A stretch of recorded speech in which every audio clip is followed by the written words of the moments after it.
Oggi Open Day a Leonardo per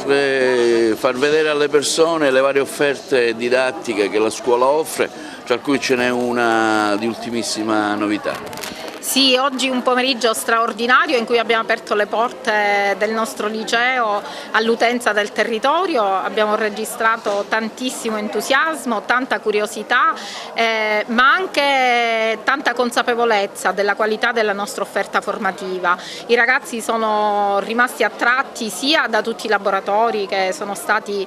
loro presentati in tutte le discipline che dai vari percorsi che noi ormai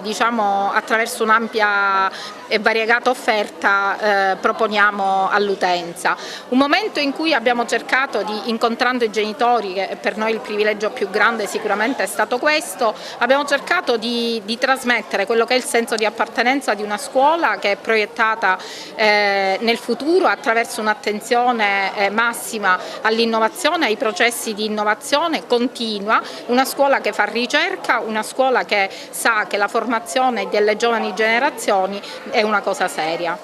Sul nuovo corso? Il nuovo corso è stato appunto presentato alle famiglie oggi, ha riscosso tantissimo successo, devo anche dire che sono arrivati anche